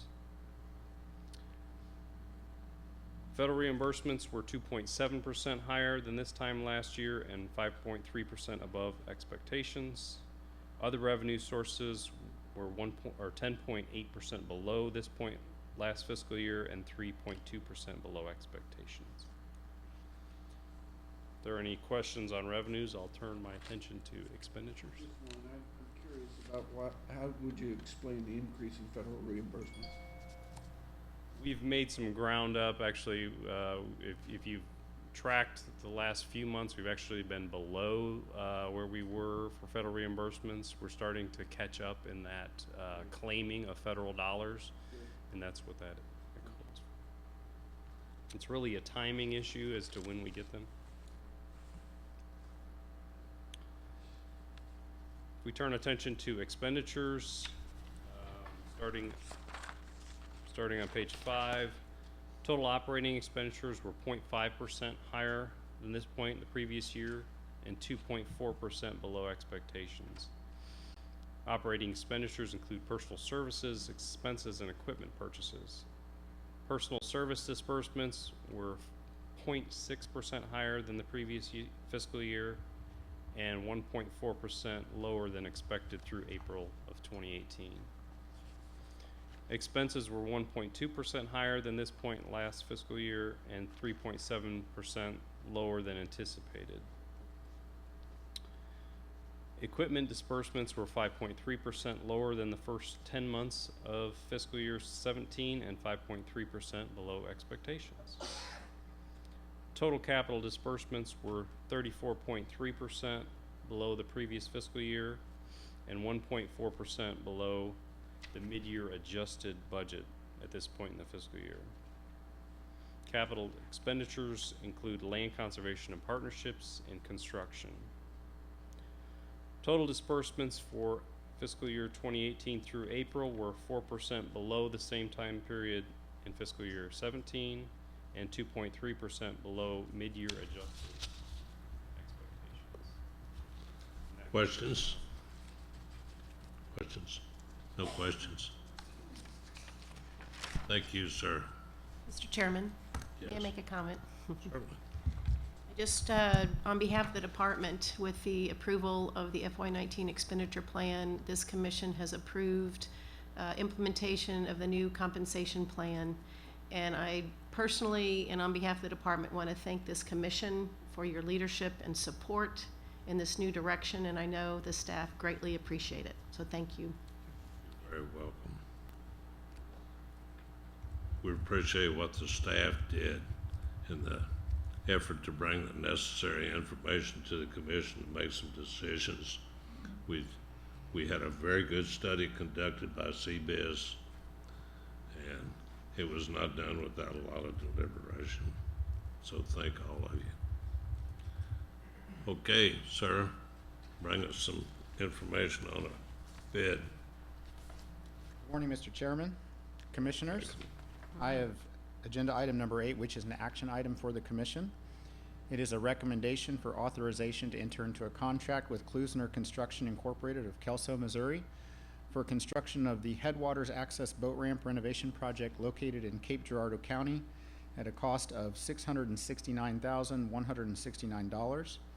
It is further requested that a contingency fund of $35,000 be authorized for unforeseen conditions. The total authorization requested is $704,169. In April of 2015, the department renewed the lease with the Little River Drainage District for the Headwaters access. The lease stipulates that MDC shall make agreed-upon improvements within 3 years, and this construction project will satisfy those lease terms. The project is eligible for 75% reimbursement of the total project cost through a federal sport fish restoration grant. Forestry Division and Design and Development Division recommends the base bid as submitted by the low bidder be accepted. Any questions? Fellow Commissioners, I would ask for a motion to approve this. So moved. Motion by Commissioner Bradford, Commissioner Murphy second. All in favor say aye. Aye. Motion carries. Thank you, Jacob. Thank you. Batson Warren, you're up. Thank you, Mr. Chairman, Commissioners, Director Polly, Ms. Maples. On behalf of the Realty Committee, I have 4 items to present for action today. The first item is a recommendation for approval to acquire 4 parcels of land in Franklin County, totaling approximately 4.33 acres from the Missouri Highway and Transportation Commission as an addition to the Noser Mill Conservation Area. Questions? The one question I would pose, and I know we've discussed this, why are they selling this? Why do they want to get rid of it? So we actually acquired most of Noser Mill through a transfer from the U.S. Army Corps of Engineers. The Highway Department replaced a bridge there, and so they have right-of-way essentially that they no longer need, and it can become a part of the conservation. Okay, do I have a motion to approve the acceptance of this? So moved and seconded. Motion approved. Thank you. Thank you. Action item number 10 is a recommendation for approval to accept the donation of approximately 503 acres in Berry County as a new conservation area, subject to the reservation of a life estate. We discussed this in detail. Do I have a motion to You do. accept this? Motion by Commissioner Bradford, second by Commissioner Murphy. All in favor say aye, opposed likewise. Motion carries. Next, please. Action item number 11 is a recommendation for approval to accept the donation of approximately 1,724 acres in Texas County as a new conservation area to be named the Lamberson Memorial Conservation Area, and an additional FTE to assist with the management of this new conservation area and the other conservation areas that that work team there in Texas County has to say grace over. Mr. Chairman, it gives me great pleasure to make a motion for the acceptance of the donation made in Texas County. Thank you, sir, for the motion. And second. Thank you, ma'am, for the second. Let the record show that we will be approving another FTE when we finally accept this. All in favor say aye. Opposed likewise. Motion carries. I think it's important for me to note that we will provide the public with information news release when all 3 of these conservation areas are ready for public use. The last action item I have to present today is action item number 12, and this is a recommendation for approval to sell the 20-acre Lots Creek Conservation Area in Harrison County. We've discussed this as well. Is there a motion to sell? So moved by Commissioner Bradford, second by Commissioner Murphy. All in favor say aye. Aye. Motion carries. It's important to note that we are selling something. We are. Both the divisions and the Realty Committee are, again, as the department continues to try to figure out where we need to focus our efforts in this time of high demand. We are looking for opportunities where areas do not provide great benefit to the public and are kind of satellite and don't meld well with the priorities we have today. We are looking for those opportunities to. Yes. Well, we always hear from the legislature, all we do is buy land. Let the record show that we just sold some. And had a whole lot donated. Yeah, thank you. Thank you, Jennifer. Thank you. Tommy, you're up, sir.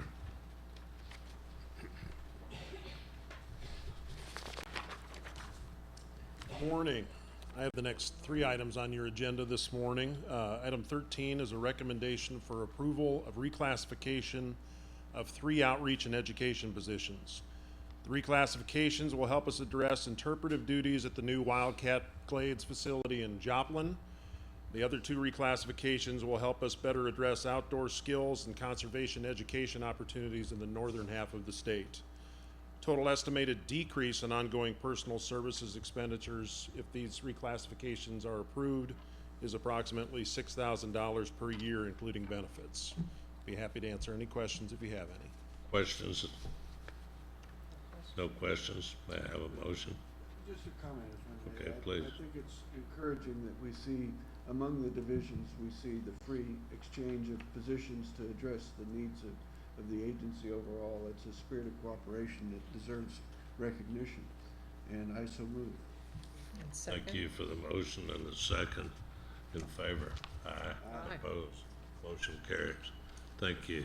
Thank you, Mr. Chair. Aaron, I think you're gonna give a report somewhat in a little bit about the Glades. Thank you. You may continue, Tom. Thank you, Mr. Chair. Item 14 is a summary report of personnel changes that were approved by Director Pauly during the third quarter of FY18, including new hires and promotions. It's important to note that none of the positions in the report are new, but these are staffing of existing vacancies. Again, this is for informational purposes only. I'd be glad to answer any questions if you have any. Any questions? Does not require action. Thank you. Thank you. Item 15. On behalf of the Conservation Employees Benefits Plan Board of Trustees, I'm pleased to report on the plan's January to March of 2018 financials. The plan continues to perform well, and the fund balance remains solvent at $10.1 million as of March 2018, which is approximately 20% or $1.6 million higher than the fund balance was in March of 2017. The plan changed networks from HealthLink to Blue Cross Blue Shield in January of 2018, and we have experienced almost 10% deeper medical discounts thus far beginning in January of this year. So we're real pleased with the progress of the new network discounts at this point. The claims trend is significantly lower in the first quarter of 2018 compared to the first quarter of 2017. Our medical claims are lower by about 35%. Prescription claims are approximately 15% lower than they were in the first quarter of 2017. While it is still too early to provide the Commission with recommended premium changes for 2019, if you recall, we'll bring those to you in late summer. If the present trend continues for the remainder of the year, it is highly likely the Board will not be recommending an increase for the plan year beginning 2019. Remember, the plan is on a calendar year, different from the Commission's July to June fiscal year. Again, we're real excited by we're continuing to be ahead of the trend, and we're very pleased that we can provide an affordable and sustainable health insurance program for our employees and retirees. Be happy to answer any questions you may have. Questions, Commissioner Bradford? Just a comment on the prescription claims. That's highly unusual in this day and time. So you attribute that to rebates and what other? Rebates, discounts, and what we have done as a board is encouraged what we would call a step therapy or step process, so that a doctor and his or her patient are considering lower cost alternatives before immediately progressing to some of the higher cost alternatives that are advertised on television and usually have a much higher margin. So that's really, again, speaks to the beauty of a self-insured plan. Our members are as much to attribute for those good prices as the design of the plan itself, Commissioner. Appreciate that. Thank Yes, you, ma'am. I think you should note for the record the amount of money the legislature had to fund this year. I can do that. On the Missouri Consolidated Healthcare Plan, the legislature did fund an additional, I believe, $61 million for that plan. And we're not asking for any part of that. Thank you for the job that the board does in administering this. Thank you very much. Have a great weekend. Thank you. Likewise. Okey-doke. Legislative update.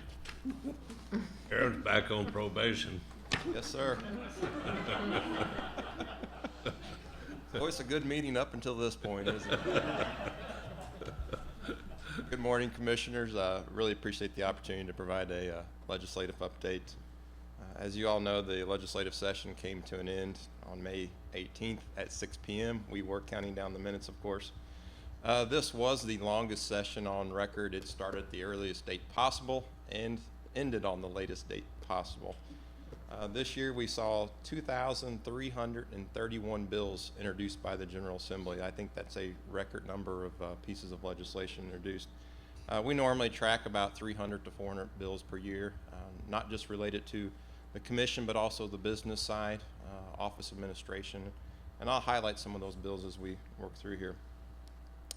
This year, we did successfully receive spending authorization for fiscal year 2019 in our operating budget, which is House Bill 2006. We received spending authorization for $161 million, with several of our new decision items that we requested from the governor's office as well as the General Assembly.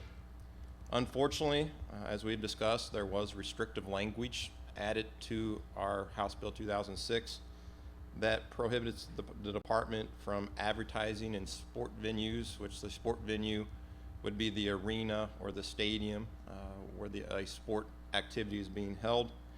It also prohibits us from conducting agent roadside checkpoints, which are extremely valuable for us catching poachers that are leaving the state or leaving our conservation areas in some cases. In my opinion, this language is unconstitutional, as the General Assembly is attempting to legislate through an appropriation bill, and it's the Commission's responsibility to determine how these funds shall be appropriated and used, not the General Assembly. So we'll be working through that issue and challenge in the coming months. I'm also happy to report that all of our capital improvement bills passed this year. That includes House Bill 2017, House Bill 2018 and 19. So we won't be hearing due to the failure of House Bill 19 anymore, as we successfully got that across the finish line. So we'll have an additional $65.5 million in capital improvement spending authorization for the upcoming year. And as Commissioner Bradford indicated, this money is going towards both urban and rural Missouri. You look at some of the project that Jacob's crew has had to put on the shelf over the past year, $2 million project at Roaring River, some incredible work that we have scheduled to do at Fountain Grove, Ted Shanks, and then both our staffed and unstaffed shooting ranges located around the state. That is going to be a huge economic boost, especially in rural Missouri, whether it's that construction company going there or people benefiting from the result of that work, wanting to go down the Roaring River to catch a fish, or to go to a wetland area, or to enjoy a new public shooting range. Other legislation of interest, unfortunately, Senate Bill 627, an omnibus agriculture bill, passed. It did include language that we favored, which dealt with the removal of the 6% yield tax on timber harvested on land enrolled in the Missouri Managed Woods Program. We do feel this will encourage landowner participation in the program, but unfortunately the bill also included captive servant language. And that captive servant language defined meat and meat processing to include captive servants. The intent of this legislation is to allow captive deer breeders permitted under the Missouri Department of Conservation to begin processing captive white-tailed deer primarily for the purpose of dog food, which there is an extremely high demand for right now. This legislation is in direct conflict with the Commission's authority and the Wildlife Code, as we do not allow for the sale of captive white-tailed deer or mule deer meat. And so ultimately, the pending court decision, which we're all waiting for, will really help determine the outcome of this legislation and the next steps for the Commission to make in the coming months. Now, looking at the national level, there's been a tremendous push by the captive servant industry to redefine captive deer as livestock. As reported by the Quality Deer Management Association, today 20 of 36 states consider captive deer as livestock, and only 12 consider them as wildlife. This is a major shift in classification since 2013. At that time, only 8 states considered captive deer as livestock. Regionally, looking at the Midwest, looking at 12 states, only one, Missouri, defines captive deer as wildlife. 9 of them classify them as livestock. Illinois considers them as either, and South Dakota considers them as captive non-domestics. So we are very fortunate where we're at today with the leadership of the Commission, our conservation partners, as this has been a huge battle, not since 2014, but since the early 2000s, and we are all anxiously awaiting the outcome of this court case. Other legislation that did not advance included 3 joint resolutions that modified the membership of the Conservation Commission. Two of those joint resolutions expanded the commission to 8 with 1 per each of the department's regions. And the other, House Joint Resolution 95, expanded the commission to 6 citizen appointments by the governor, 2 senators appointed by the pro tem, and 2 representatives appointed by the Speaker of the House. None of those bills had a hearing this year, and so we'll probably look forward to seeing those bills introduced again next year. 3 bills were filed to amend the Constitution to sunset the conservation sales tax with either a 6 or 10-year sunset, and none of those bills had a hearing as well. We also saw legislation filed related to land acquisition by public agencies. A joint resolution was filed that would have changed the amount of property tax the commission had to pay, but further working through that bill with the bill sponsor, I was able to explain to him that his legislation would actually decrease the payments to the counties. However, that doesn't mean we didn't have more discussions about land acquisition, and we did spend a considerable amount of time in House Budget Committee talking about land acquisition and the story that we have to tell there about how conservation areas is the public's land, and our conservation areas are working lands as we conduct timber management, timber harvest. We have permittee farmers that go out and work the land for us. So we really do have a good story to tell there, as well as the partnerships that we have with counties, with the department's PILT payment, as well as the CART program. Other legislation includes legislation related to permit exemptions.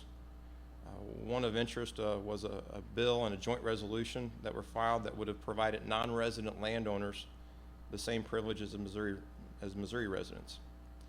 This legislation had over a $500,000 fiscal impact, and just for the history, from a historical perspective, prior to 2009, the commission had provided non-resident landowners with 75 acres or more discounted permits. As you are aware, we did send a letter to Representative Chuck Basie indicating that we would provide him a report on permits by August of 2018, and Deputy Director Mike Hubbard is, of course, working on that. We also saw legislation that would provide free permits for veterans and active duty military. This would have had a fiscal impact of over $1 million. But as you're well aware, the commission already provides numerous discounts for those individuals that have made the ultimate sacrifice as veterans or active duty military.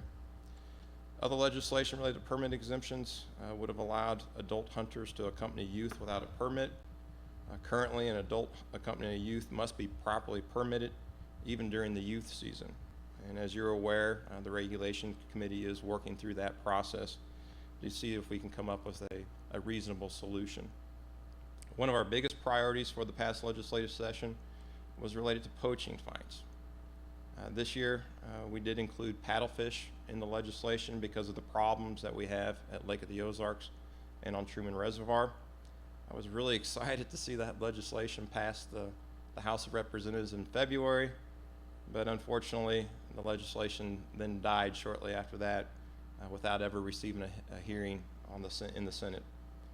However, I do want to thank Protection Division and Outreach and Education for helping tell that story on social media. Our agents have done a tremendous job to forward poaching stories up to Outreach and Education staff.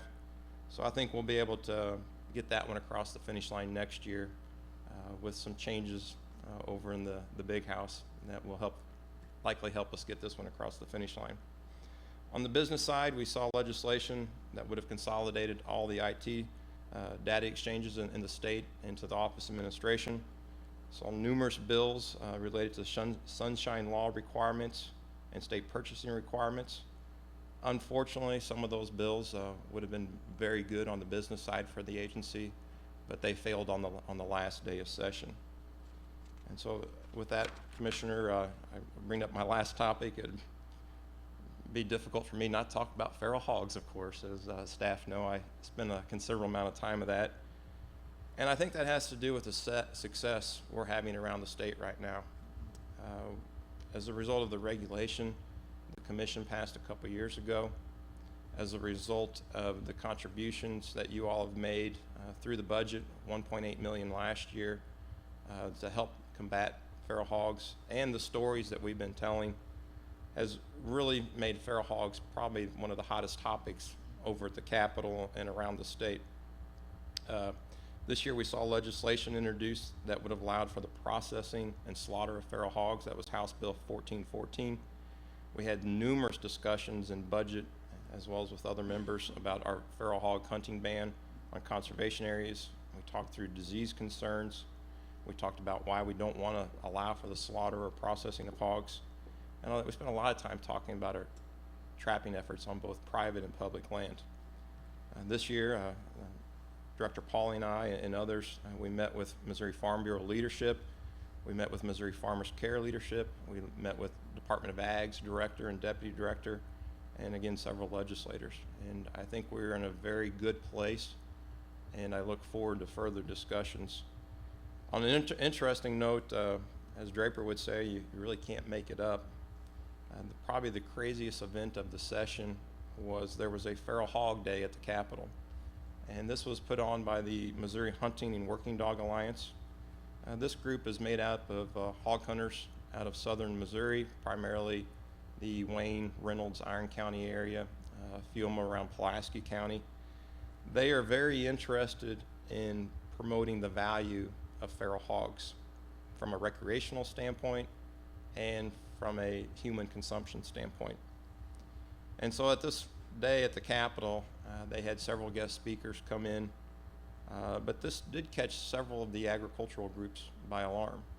And so Soybean Association, cattlemen, and others were there to ask the right questions to this Hunting Dog Alliance, if they really did have an interest in eradicating feral hogs. And the members of the group wouldn't answer. And finally, the issue was pushed, and they said they were really just interested in managing feral hogs. Well, our interest is in eradicating them, and hunting has no purpose in the effort to eradicate hogs. It's really made our trapping difficult in parts of the Ozarks. It's led to new releases of feral hogs around the state. And again, this is probably one of our biggest challenges, as this group is very aggressive. They have a good communicator, but I do think they are recognizing that we're having success in eradicating hogs around the state. And so, Commissioner, I just have to thank our staff for their effort on the feral hog front. That is not easy work to go out there and fight hogs every day. It's very similar to CWD. It's probably two of the biggest challenges that we face here in the 21st century. So Commissioners, I do think we're heading in the right direction with feral hogs. I do want to say thank you to Director Pauly, Larissa, and other staff for helping me during the session. It was a long, tough session. I hate to see Deputy Director Draper leaving us, but if he wanted an hourly position next year to come work at the Capitol, I think I knew the answer to that one. But Commissioners, with that, I'll be happy to answer any questions you might have. Question, Commissioner Murphy. Just a comment. Thank you. Well done, everyone.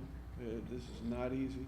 It's that interface between wild things and people, and there are always differences there. Thanks for your leadership through that. It's really important. Thank you.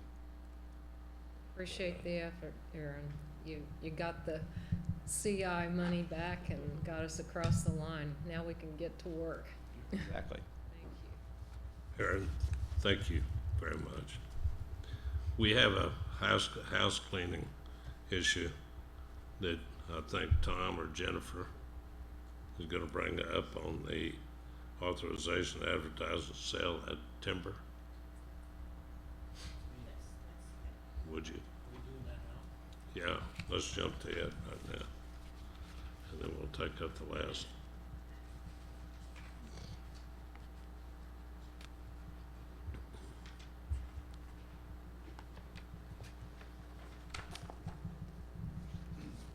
Mr. Chair and Commission, as you recall, by policy, if there is a proposed timber sale that would exceed a certain value, $150,000, permission must be granted by the commission to advertise and sell for those forest products. It's come to light that our staff, who are usually very close on estimated value, prices were better than expected, and so I'm coming forward to the commission to authorize and advertise and sell an estimated 666,558 board feet of forest products located on 181 acres of Compartment 1 and Coon Island Conservation Area in Butler County. This harvest will improve forest health and long-term sustainability, reestablish plant and animal habitat, and create diverse tree age and structure. And having been on that compartment and knowing Mark Pelton and the troops that put together this sale, this activity, this management needs to occur. So with that, I make that in the form of a motion, please, Okay, could I have a motion? or an action item. Okay, and second. All in favor say aye. Motion carries. Okay, Thank you. thank Tom. you. Appreciate it. This is a historic day, not only because of Tom Draper retiring, but because of the next action item that we have. And not sure exactly how we are going to do this, but since Chairman, you're, would you like to handle these as since you're all there, one we're motion, gonna- or is there one in And- question that we need to, we'll handle in one motion. all four of them? All four. Very good. So go ahead. Mr. Chairman, this really is an honor for me to have this opportunity to really recognize some of our great leaders in conservation. And the first individual I would like to bring to everyone's attention is I would like to seek the Commission's approval to name the static archery range located at the August A. Bush Memorial Conservation Area Shooting Range and Outdoor Education Center as the Don R. Johnson Static Archery Range in honor of former Commissioner Don R. Johnson. As we all know, Don was very passionate as a Conservation Commissioner when he served from 2007 to 2013. His big laugh and trademark hug left everyone with a smile, and I think we all miss that. He was an avid hunter and angler and was president of the Conservation Federation of Missouri from 2006 until his appointment in 2007. On a personal note, Don had the ability to calm the roughest crowd, even members of the General Assembly, as he had testified several times on the role of a Conservation Commissioner and their huge responsibility to the citizens of Missouri. Commissioner Johnson was also a member of the National Wildlife Federation and the National Rifle Association. He helped launch Missouri's National Archery in the Schools program, and I think he'd be pretty proud to know that we're closing in on 700 schools after that program started in 2007. He was also chosen as one of the 4 finalists for the Budweiser 2012 Conservationist of the Year Award. And he served as a pilot in the U.S. Air Force, flying 130 combat missions in Vietnam.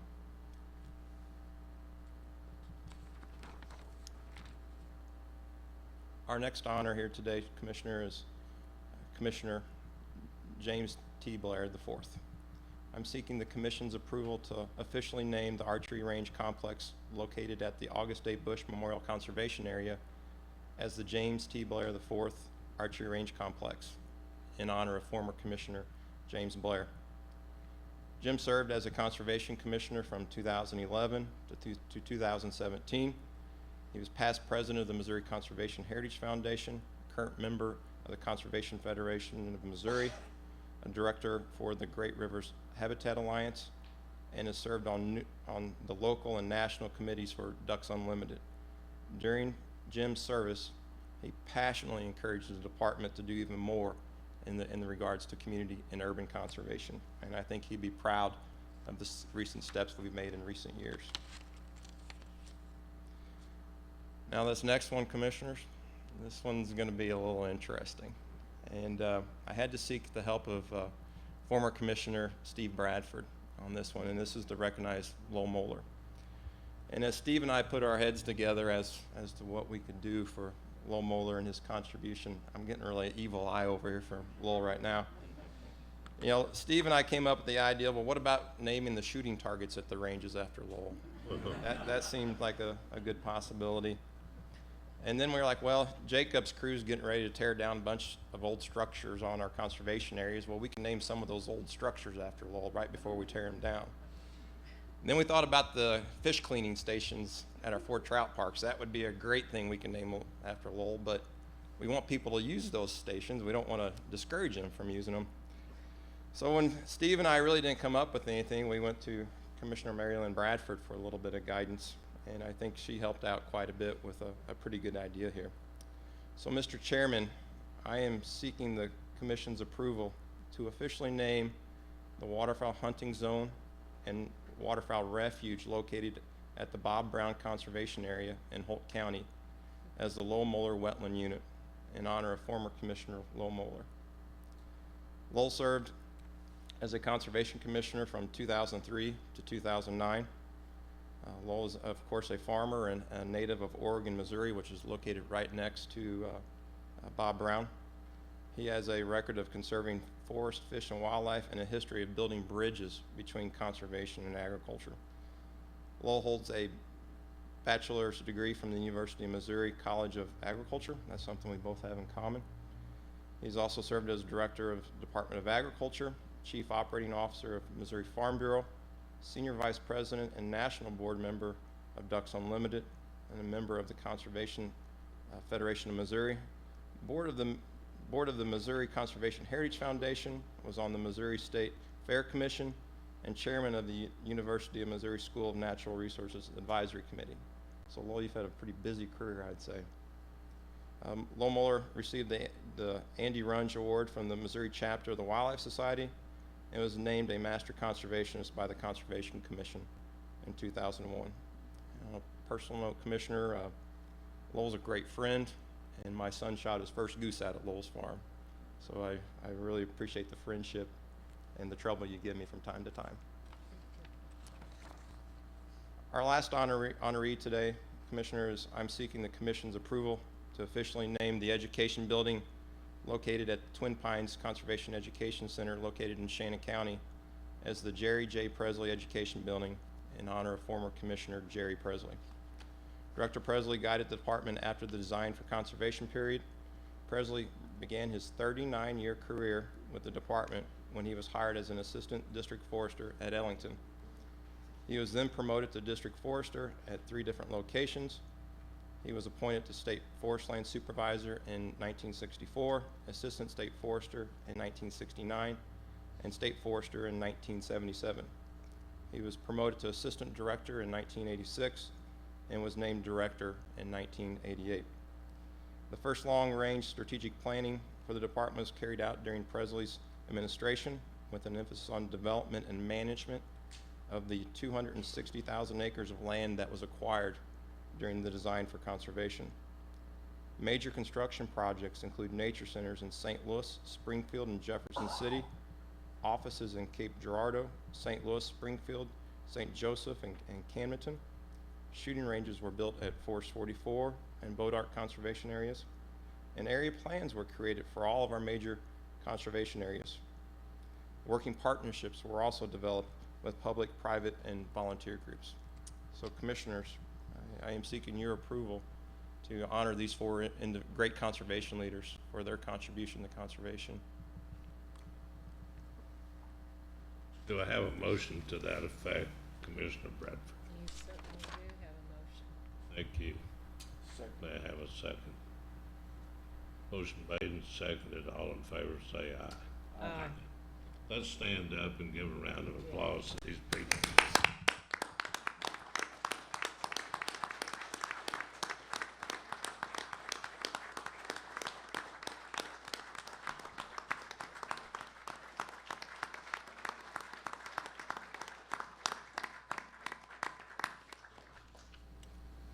Mr. Chairman, if I might just say one word of thanks.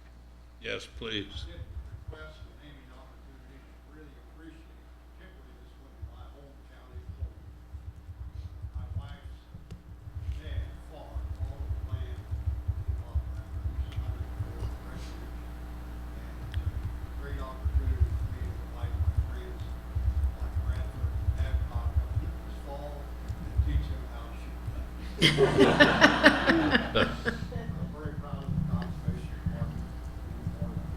Proud of the great staff, great work, conservation department. Best Thank you, Lord.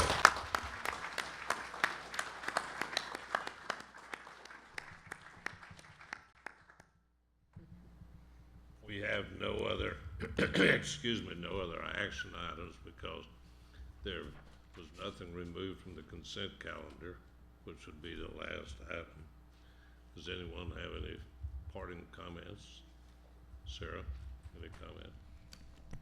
Mr. Chairman, members of the commission, just again, a thank you for all of your work each and every day. A particular thank you just on behalf of the department for moving us forward on the compensation plan, for the naming opportunities, et cetera, and just a very happy Memorial Weekend to you, your families, and to our staff. Thank you. Everyone have a very safe weekend. I think we have a reception at 2 o'clock. Is that correct? Lowell, good to see you here. Congratulations. Steve Bradford, thank you for all you've done. We appreciate you. Steve's here as a former chairman of this commission. Babcock, great of you to come. Historic day today. Thank all of you. Have a great, great weekend. Meeting adjourned.